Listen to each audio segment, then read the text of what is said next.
In a world spinning with uncertainty, hope isn't just a feeling, it is a powerful life strategy. Join host of Idaho Matters, Gemma Gaudette, Tuesday, January 21st at the Idaho State Museum for a panel discussion that explores how to cultivate happiness and resilience in daily life. Find out more on our website and register for free, boisestatepublicradio.org. It's The Connector for Thursday, January 16th. Good morning, I'm Troy Oppie. This morning, Idaho's House Speaker wants the state to get DOGE'd, and lawmakers want you to pay if you get caught getting high. Plus, more reaction to St. Luke's medical system suing the state over Idaho's near-total ban on abortion, and a longtime favorite at the Idaho Shakespeare Festival has died. Those stories and more this morning on The Connector, Idaho Daily News from Boise State Public Radio. We start this morning at the state capitol. That should be no surprise this time of year. Idaho's House Speaker Mike Moyle introduced lawmakers' newest effort to cut red tape yesterday.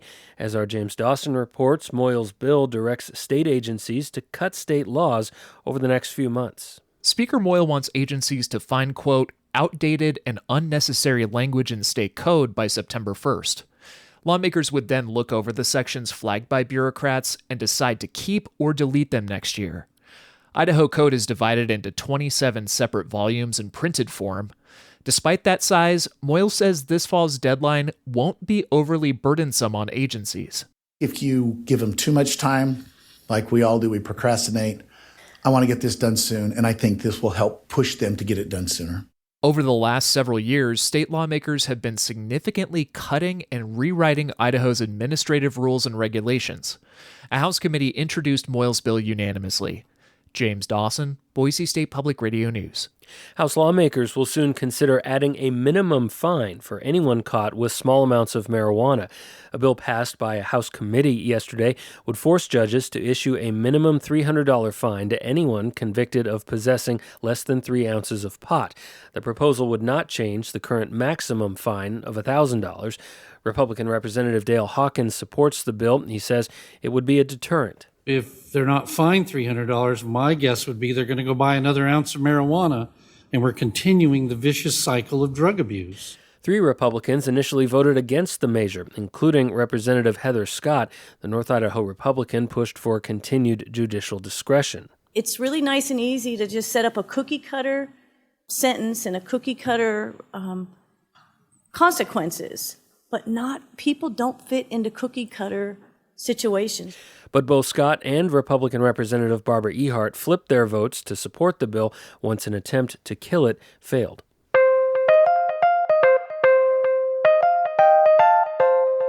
Treefort Music Fest organizers know some concert goers would rather sip a cocktail or do a shot of liquor while rocking out compared to other drink options, but city code doesn't allow liquor sales in public parks.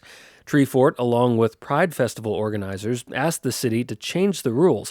But Boise City Council members are split on the issue, with more discussion to come. Boise Dev reports council members this week voted 4-2 to advance a compromise ordinance forward in the approval process.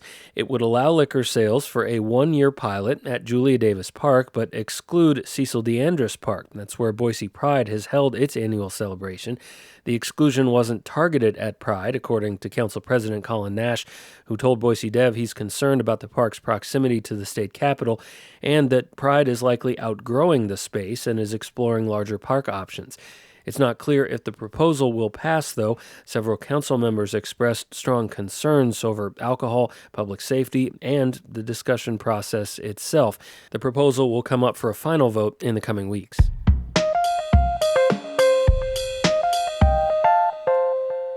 Idaho's Attorney General has responded to a new lawsuit from St. Luke's Health System over Idaho's abortion ban. The state's largest medical provider wants a preliminary injunction preventing the ban from applying to emergency providers. Julie Luqueta has this update. The complaint filed in the U.S. District Court Tuesday says the state's abortion ban conflicts with the Emergency Medical Treatment and Labor Act, or EMTALA, which requires hospitals that receive federal funding to provide stabilizing care. Under Idaho's law, abortions are only allowed when the life of the mother is threatened. Peck Doherty, attorney for St. Luke's, says in some rare cases, terminating a pregnancy is the only way to protect the health of a patient. Our physicians are in a position where they can't comply with both laws. An injunction currently blocks the ban from applying to emergency situations. It was granted in a lawsuit brought by the federal government against the state of Idaho. Our fear is that with the new administration, that they will move to dismiss the existing case and therefore vacating the injunction. In an email, Attorney General Raul Labrador wrote, quote, "Any perceived conflict has been perpetuated by politicians, organizations, and individuals seeking to confuse doctors and jeopardize patient health for political ends." End quote. I don't think doctors are confused at all. Doherty says the providers should be able to intervene when their patient's health is in jeopardy. And that is really what the public expects of our emergency room physicians. St. Luke's has filed a motion to expedite the process. Julie Luqueta, Boise State Public Radio News.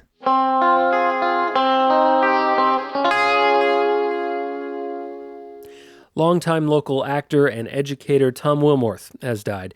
The Caldwell native joined the early days of the Idaho Shakespeare Festival as a teenager and returned to the company in his 20s to take on many roles over the years. But he may be best remembered as one half of the Green Show guys, who performed comedy scenes before ISF shows for 22 years.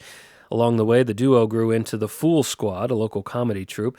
Willmorth taught theater at Valley View and Capitol High Schools as well, according to an obituary posted online. He passed January 5th, a decade after being diagnosed with early-onset dementia.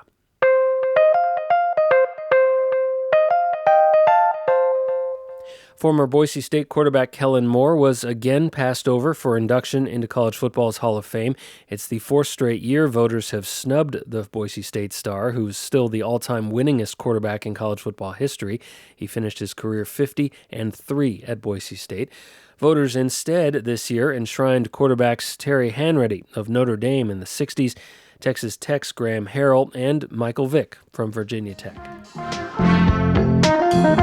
Thanks for making The Connector part of your morning. Be sure to subscribe wherever you get your podcasts if you haven't already.